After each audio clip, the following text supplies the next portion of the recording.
Hi friends అందరికీ ఈరోజు ఈ వీడియోలో నా స్టైల్లో నేను చేసిన లెమన్ రైస్ ఒకసారి నా స్టైల్లో చూడండి ఫ్రెండ్స్, చాలా బాగుంటుంది. ఇది ఎక్కువగా మనము దేవుడి ప్రసాదంగా చేస్తాము. అలాగే పిల్లల లంచ్ బాక్స్ కూడా ఈజీగా చేసుకోవచ్చు ఫ్రెండ్స్. చాలా అంటే చాలా బాగుంటుంది. ఇది నా స్టైల్లో నేను చేసిన రైస్, ఒకసారి లెమన్ రైస్ ఒకసారి ఇలా వీడియోలో చూడండి, లాస్ట్ వరకు చూడండి ఫ్రెండ్స్, చాలా బాగుంటుంది, ఈజీగా ఉంటుంది. ఇప్పుడు ఎలా చేస్తాననేది ఈ వీడియోలో చూసేయండి, ఓకేనా. ఇప్పుడు ఇవి ఒక 4 నిమ్మకాయలు అయితే తీసుకున్నాను ఫ్రెండ్స్. ఈ నిమ్మకాయని చేత్తో ఇలాగా బాగా నలపండి, అప్పుడు మనకు నిమ్మరసం ఈజీగా పిండేదానికి ఈజీగా ఉంటుంది. ఇప్పుడు ఈ నిమ్మకాయలు ఈ విధంగా కోసేసుకొని నిమ్మరసం అనేది చేత్తో ఇలా ఈజీగా పిండుకోవాలి. చూసారా, మనం చేత్తో ఇలాగా ముందుగా నలుపుకున్నాం కాబట్టి ఇప్పుడు నిమ్మరసం అనేది బాగా ఇలా వస్తుంది ఈజీగా. గట్టిగా పిండాల్సిన అవసరం లేదు.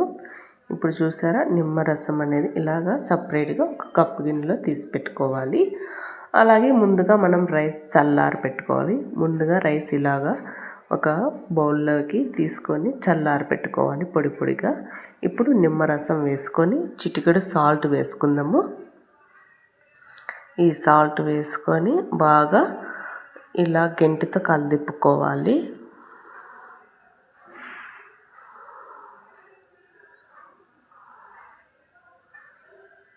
ఇలా గంటితో కలిదిప్పుకొని ఇక్కడ ఒక ప్లేట్లో కరివేపాకు, పచ్చిమిర్చి, అలాగే ఎండుమిర్చి ఇలాగ ఒక ప్లేట్లో పెట్టుకోవాలి.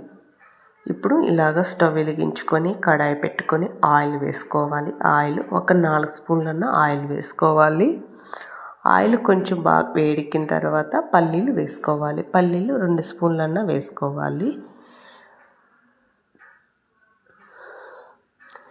ఇవి పల్లీలు వేసుకున్న తర్వాత ఇవి పోపు అనేది లో ఫ్లేమ్లో పెట్టుకొని వేయించుకోవాలి. ఇప్పుడు మినపప్పు కూడా 2 స్పూన్లు వేసుకొని వేయించుకోవాలి.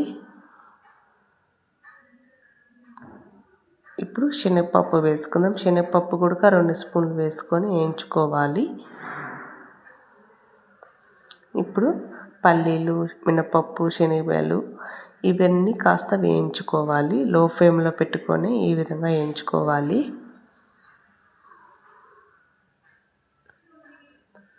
ఇప్పుడు అందులో 1 స్పూన్ జీలకర్ర వేసుకోవాలి. జీలకర్ర కూడా కాస్త వేగనిచ్చి కొద్దిగా ఆవాలు వేసుకుందాము. ఇప్పుడు ఈ పోపు అనేది కాస్త వేగనివ్వాలి. ఇప్పుడు ఇందులో మనము ఇవన్నీ కట్ చేసి పెట్టుకున్నాం కదా, పచ్చిమిర్చి, ఎండుమిర్చి, కరివేపాకు ఇవి వేసుకోవాలి.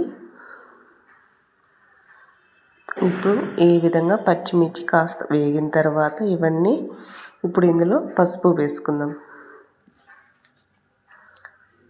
పసుపు 1 స్పూన్ కానీ స్పూన్నర కానీ పసుపు వేసుకొని గెంటితో ఇలాగా బాగా మిక్స్ చేసి కలుపుకోండి.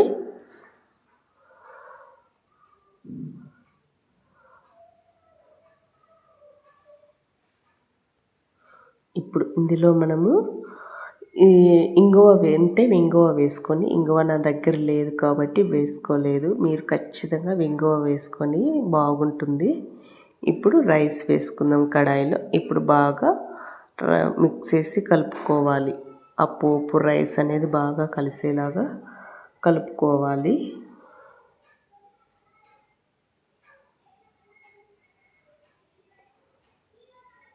ఇట్లా ఈ విధంగా అయితే కలుపుకోవాలి. చూసారా, అంతా బాగా కలిసిన తర్వాత కలుపుకోవాలి ఇట్లాగా కలిసేలాగా. ఇప్పుడు లాస్ట్లో మనం చివరిలో ఉప్పు సరిపోయిందా లేదా చూసుకోవాలి. ఇప్పుడు కొంచెం నోట్లో పెట్టుకొని చూడండి, సరిపోయిందా లేదా అనేది నాకైతే సరిపోయింది. ఎందుకంటే రైస్లో కూడా కొంచెం బియ్యంలో కొంచెం ఉప్పు వేస్తాం కాబట్టి ఇప్పుడు కూడా కొంచెం సాల్ట్ వేసుకున్నాం కాబట్టి మొత్తం ఆడికి సరిపోయింది మాకైతే. ఉప్పు అనేది రైస్లోకి మీరు కావాలంటే లాస్ట్లో వేసుకోండి ఫ్రెండ్స్, ఓకేనా. ఇప్పుడు ఇలా ఉంటుంది మంది లెమన్ రైస్. ఇది నా స్టైల్లో నేను చేసిన పద్ధతి. ఎక్కువగా ప్రసాదంగా ఇలా చేసుకుంటాను. ఈజీగా ఉంటుంది. మీలో ఎవరికైనా నచ్చితే ప్లీజ్ లైక్ చేయండి. అలాగే మీరు కూడా ట్రై చేసి ఎలా ఉండేది కామెంట్ బాక్స్లో కామెంట్ చేసి చెప్పండి ఫ్రెండ్స్. చాలా బాగుంటుంది ఇది. ఓకేనా? ఛానల్ని సబ్స్క్రైబ్